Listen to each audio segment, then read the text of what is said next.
은혜의 주라는 단어가 몇 번 반복됐을까요? 혹시 찬양대 우리 하시는 분 아시나요? 저도 모르겠습니다. 몇 번을 했는지. 어쨌든 무한한 은혜를 주신 우리 그 하나님, 오늘 이 밤에도 충만한 은혜로 우리에게 임하여 주실 것을 믿습니다. 아멘. 우리 다시 한번 옆 사람에게 인사할까요? 주님의 이름으로 사랑합니다. 앞에 계신 분에게 은혜의 주님을 만나길 바랍니다. 아멘. 네. 자, 사진 하나 보여주시겠습니까? 자, 저게 뭘까요? 아, 짚라인. 네네. 권사님 타보셨습니까? 네. 제가 이번 휴가 때 저걸 탔어요. 제가 지금 저기에 매달려 있는 건 아니고요. 차마 제가 매달려 있는 사진을 찍을 수는 없어서 저거 이제 인터넷에 있는 사진입니다. 제가 이 짚라인을 처음 타봤어요. 처음 경험해 본 것인데, 짚라인은 저렇게 줄 하나에 사람이 매달려서 높은 곳에서 낮은 곳으로 이동을 하는 겁니다. 근데 제가 가본 곳은 경남 하동입니다. 금오산 연대봉이라는 곳인데요. 바로 그 금오산 연대봉은 해발 447m입니다. 금오산은 그 2배가 되거든요. 그 중간 봉우리에서 이제 타고 내려오는 거예요. 근데 저 길이가 3.4km입니다. 3.4km를 내려오는 거예요. 대단하죠? 근데 한 번에 내려오지 않습니다. 한 번에 내려오지 않고 3번을 갈아타고 내려와요. 그 3번을 갈아타는데도 어쨌든 그 길이가 보통은 아니죠. 근데 시속 가장 빠른 게 약 120km 정도 된대요. 그게 좀 뻥이 섞인 것 같긴 한데, 네. 어쨌든 그 정도 속도로 하강을 하는 겁니다. 근데 제가 그런 걸 잘 탈까요? 못할 것 같죠? 그런데 어쨌든 제가 타니까요. 네. 정말 타는 것이 너무 힘들었어요. 그래서 내가 돈 내고 이것을 내가 해야 되는가? 그 버스를 타고 그 정상까지 올라가는데 마음이 막 두근두근 거리는 거죠. 그래서 그 정상에 딱 섰습니다. 딱 섰는데 그 저희 장모님만 살아 계시는데 장모님도 타셨어요. 장모님 나이가 80이세요. 80세 되신 분이 타셨습니다. 그런데 그 앞에 딱 서더니 저한테 그러는 거예요. 야, 장서방, 야, 나 심장이 벌렁벌렁거려. 어떻게 하니? 어떻게 하니? 막 이러는 거예요. 그러더니 타고 내려가시는데요. 주여! 하고 타고 제가 깜짝 놀랐어요. 저렇게 담대하시구나. 근데 이제 저희 딸, 고등학생이거든요. 저희 딸이, 아빠, 나 무서워서 도저히 못할 것 같아. 그래도 좀 진정시키고, 야, 탈 수 있어. 괜찮아. 근데 저는 더 뛰었습니다. 그거 아시죠? 여자보다 남자가 더 무서움과 두려움이 많습니다. 여기 남자분들 계신데 최 집사님 무섭죠? 네. 진짜 무서워요. 여자분들이 생각보다 담대하고요. 제가 거기 타는 비율을 봤는데 여자가 한 70% 됩니다. 남자들은 별로 없어요. 남자들이 진짜 쫄봅니다. 자, 그런데 그걸 타면서요. 처음에 덜컹 하면서 이게 한번 멈추거든요. 그러면 대롱대롱 매달려 있어요. 약 100m 정도 되는 그 위에서 상공에서 매달려 있는데 기분이 어떨까요? 정말 죽을 것 같았습니다. 거짓말 조금 보태서 오줌 쌀 것 같았어요. 그런 상황 가운데 제가 어떻게 했을까요? 저는 산 아래에서부터 산 그 정상에 올라오고, 그리고 출발 전에 제가 그렇게 간절하게 최근에 기도해 본 적이 없습니다. 하나님, 저 좀 살려주십시오. 저 떨어지면 안 돼요. 막 이러면서 너무 두려운 거예요. 그런데 그 출발 안내원의 그 신호와 함께 출발을 딱 하는데 눈을 못 뜨겠더라고요. 너무 빠르고 무서워서 눈을 도저히 뜰 수가 없었어요. 근데 안내원이 그랬거든요. 속도가 빠르니까 속도를 멈출 수 있는 방법이 있대요. 바로 줄을 잡지 말고 손을 피라는 거예요.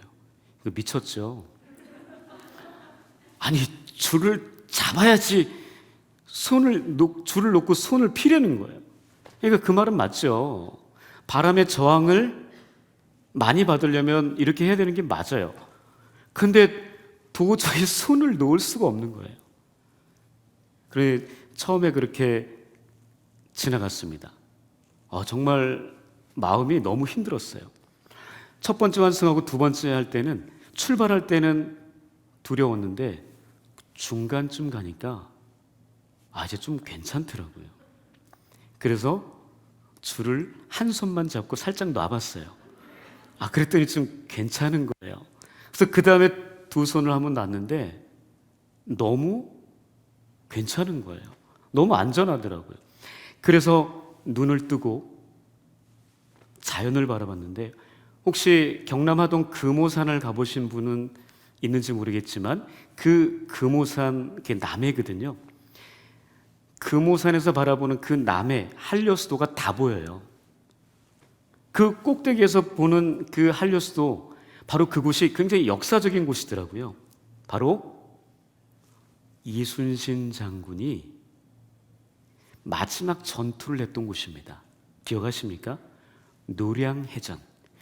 노량해전을 했던 바로 그 자리였습니다. 거기가 굉장한 전략적 요충지였대요. 그래서 마지막에 이순신 장군이 이길 때 바로 그곳에서 이겼는데, 근데 그분이 거기에서 죽으셨죠.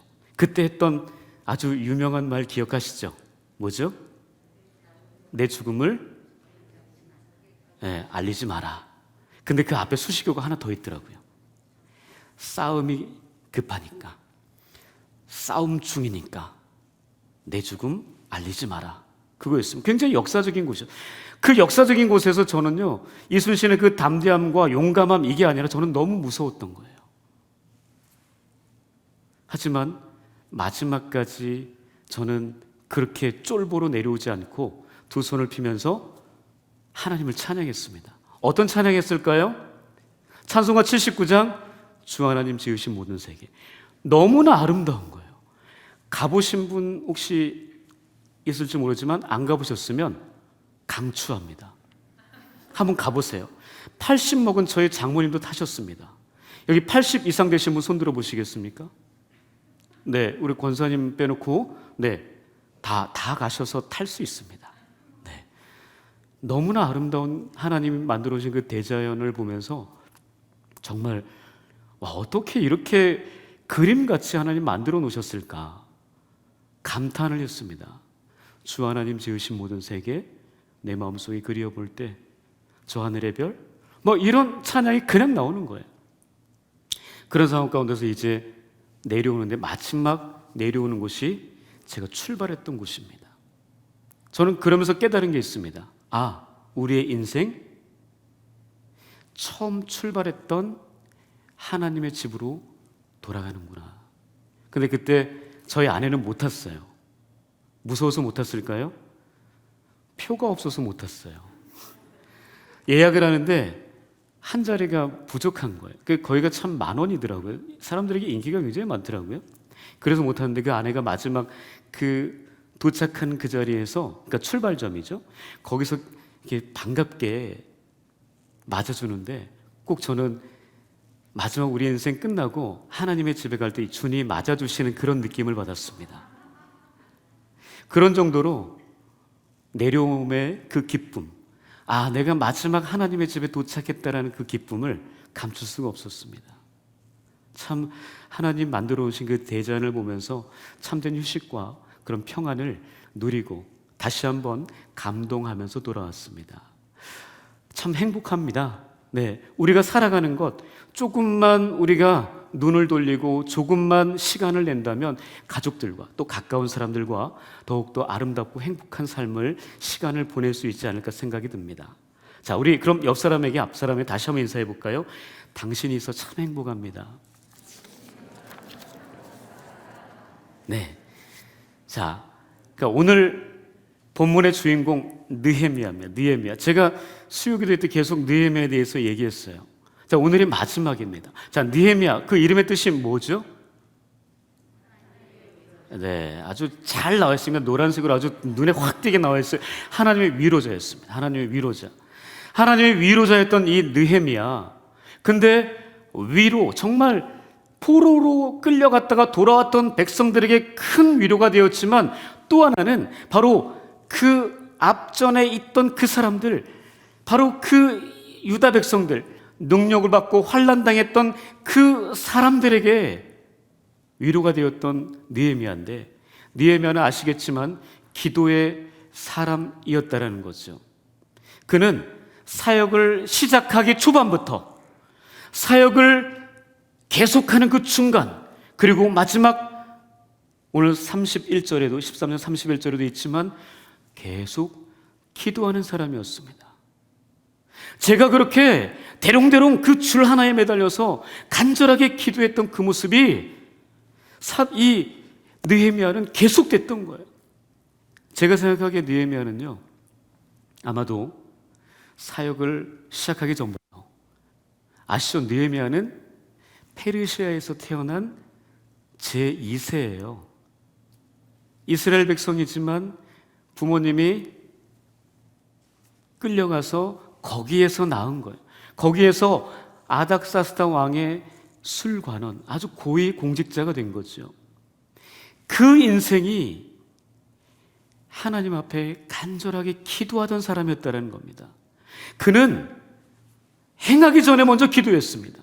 사역이 먼저가 아니라 기도에 먼저 하나님 앞에 심겨진 사람이었습니다. 기도로 승부를 보는 사람이었어요. 그러면서 기도하면서 행동하는 사람, 바로 그의 모습이, 하나님께 기억되는 모습이 아마도 기도하며 행동하는 하나님의 위로자였다는 겁니다. 기도하며 행동하는 하나님의 위로자, 바로 그런 모습이 느헤미야의 모습이었다라는 거예요. 자, 기억하다라는 단어가요, 이 지금 오늘 본문 마지막 느헤미야 13장에서만 4번이 등장을 합니다. 우리가 다 읽진 않았지만 4번이 등장하는데 14절, 22절, 29절, 31절이 등장해요.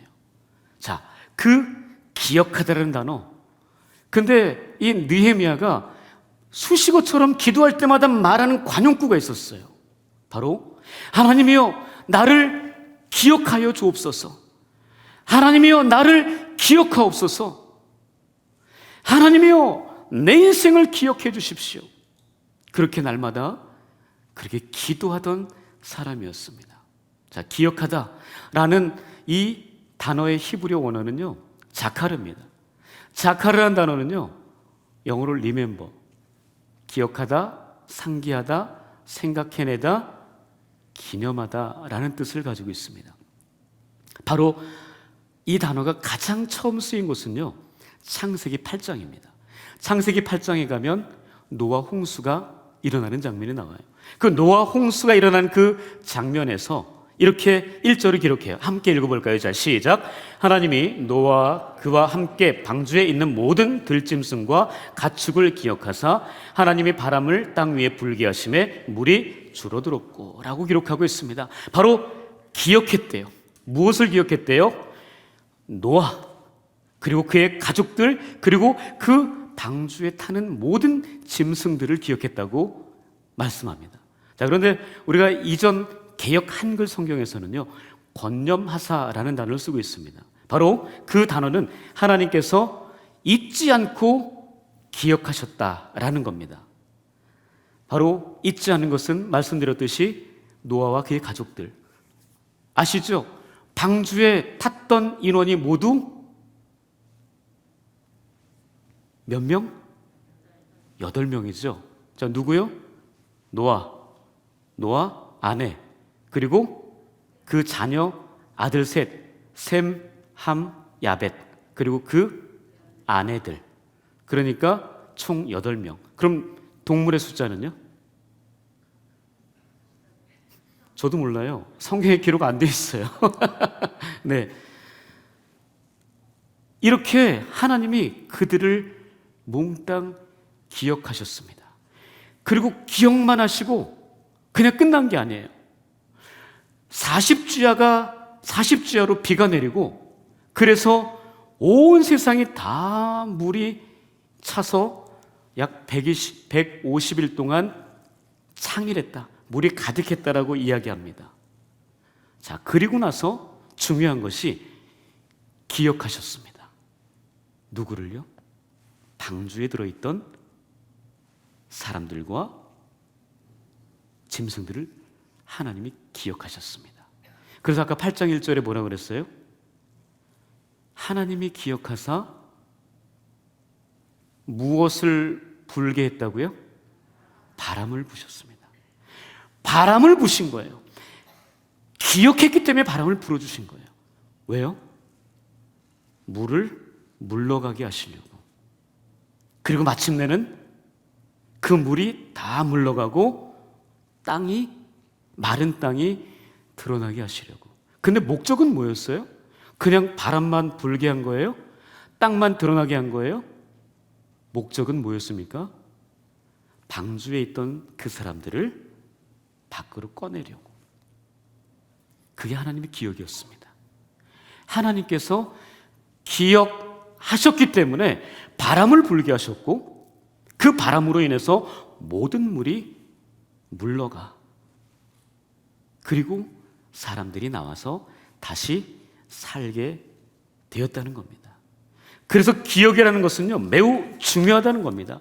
만약 하나님께서 방주에 있던 사람들을 기억하지 않았다면 바람을 불지 않았을 겁니다. 자, 이런 하나님께 느헤미야가 간절하게 기도해요. 아까 기도의 그 관용어가 뭐라고요? 하나님이여 나를 기억하여 주옵소서. 하나님 나를 잊지 말아 주십시오. 그렇게 기도했던 느헤미야. 아까 말씀드렸듯이 그는 사역 전부터 기도하고 사역하면서도 기도하고 사역 이후에도 기도하던 사람이었다라고 말씀드렸습니다. 많은 핍박이 있었습니다. 많은 고통과 아픔이 있었어요. 그 성벽을 지을 때 방해하는 호론 사람 산발랏, 아라비아 사람 게셈, 여러 사람들이, 많은 사람들이 그를 핍박하고 심지어 죽이려고까지 했습니다. 심지어는요, 선지자도 그를 비방하게 했습니다. 그런 상황 가운데서 이 느헤미야가 견딜 수 있었던 것은 하나님 기억한 바로 그것이었습니다. 왜 느헤미야가 계속해서 하나님 나를 기억해 주십시오, 그렇게 기도했을까요? 하나님이 잘 기억을 못 하셔서 그랬을까요? 하나님이 좀 치매가 있어서 그랬을까요? 아니잖아요. 그것은 본인 스스로 기억하기 위함이었습니다. 하나님을 잊어버리지 않도록, 내가 하나님을 잊어버리지 않도록 사역에 매몰돼서 다른 인간적인 어떤 상황과 사건에 매몰돼서 하나님을 기억하지 못하는 일이 없도록 하나님 나를 기억해 주십시오, 그렇게 계속 되새김질한 거예요. 자신의 가슴판에 계속 새기기 위해서 하나님 나를 기억해 주십시오라고 계속 기도한 것입니다.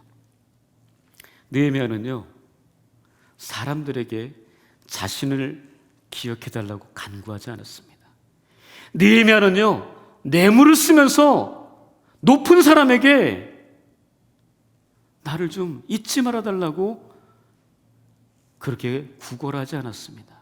그는 오직 살아계신 하나님께 나를 좀 기억해 달라고, 작하려 해달라고 그렇게 기도한 것입니다.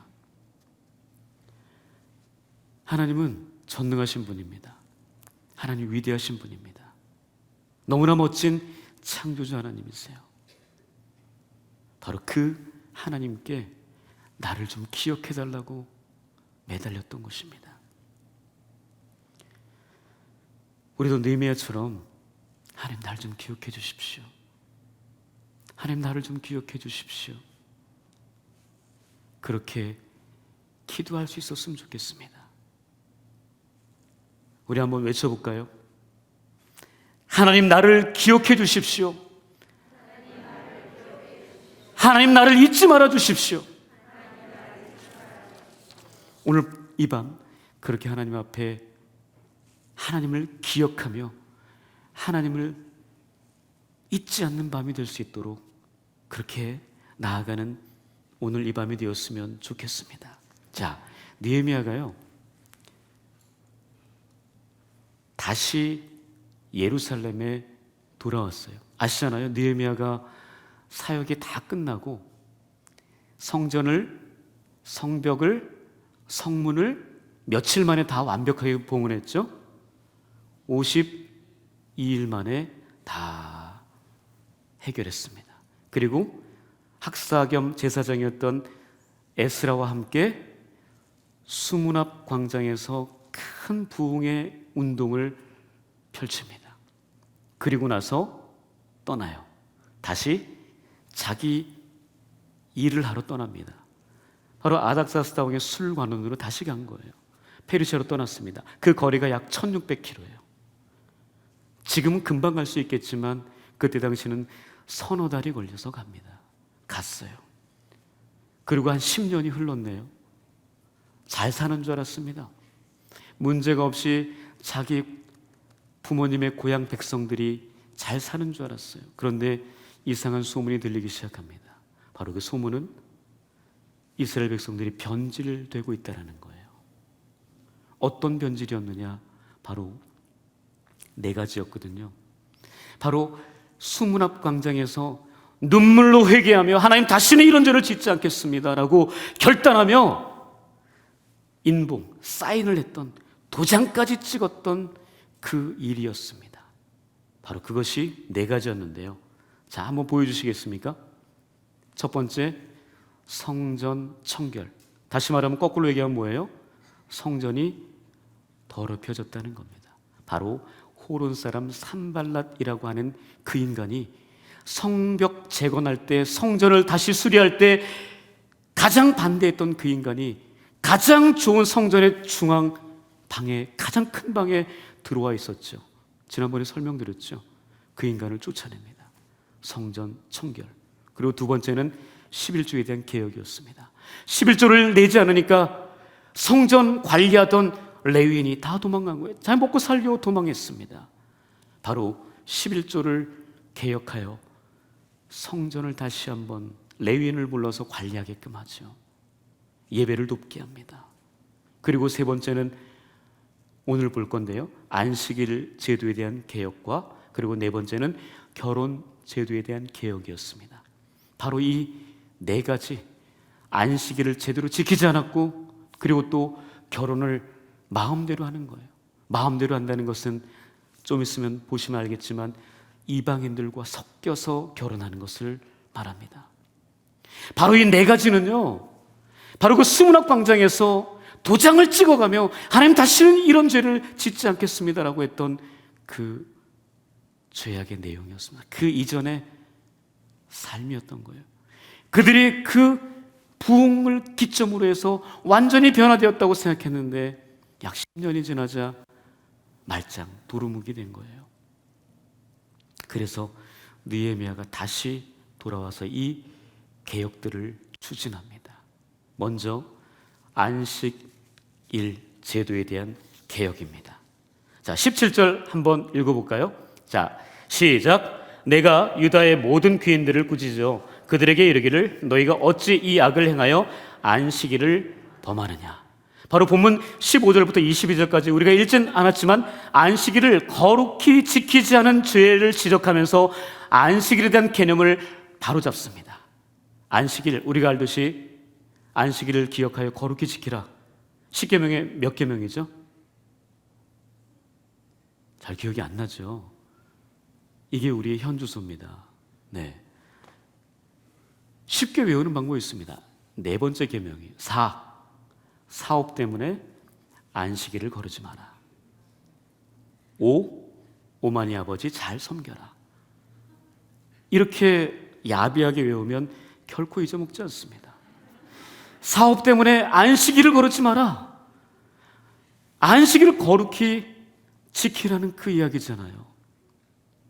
그 안식일을 왜 지켜야 되느냐, 왜 그날 쉬어야 되느냐, 다른 게 아니에요. 하나님께서 7일, 6일 동안 열심히 일하고 하나님도 쉬셨기 때문에 너희들 쉬어야 돼.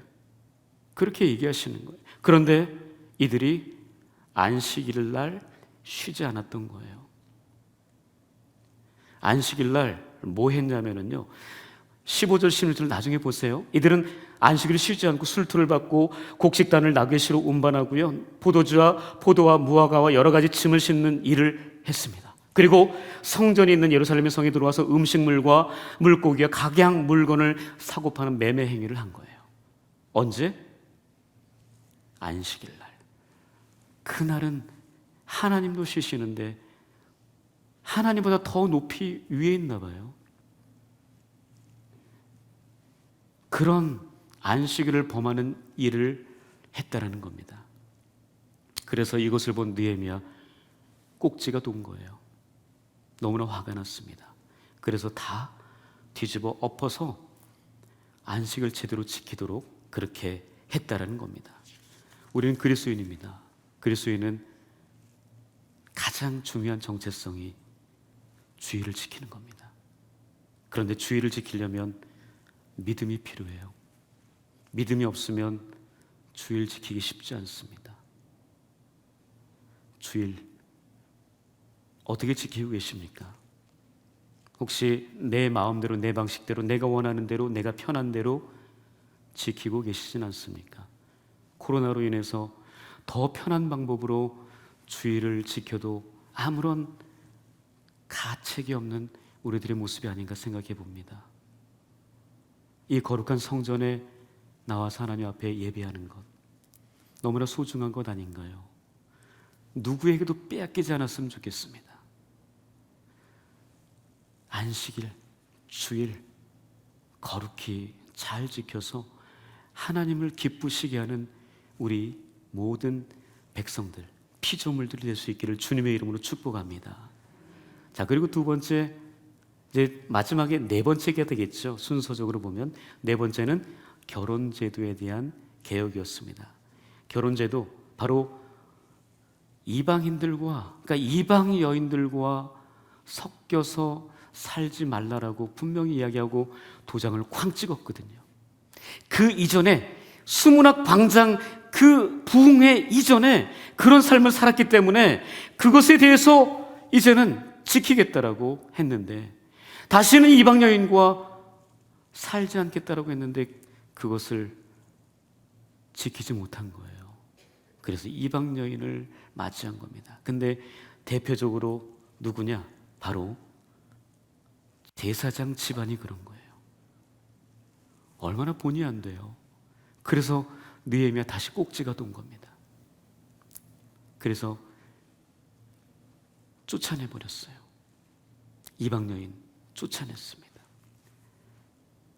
여기서 말하는 이방 여인, 지금으로 따지면 누굴까요? 바로 예수 그리스도를 나의 구주, 나의 하나님으로 인정하지 않는 불신자라고 표현할 수 있겠죠. 우리의 자녀들,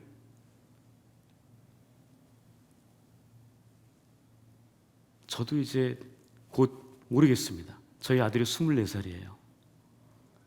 어쩌면 이제 결혼할 즈음이 조금만 지나면 올지 모릅니다. 그러나 교제할 때는 누구라 하든 상관이 없어요.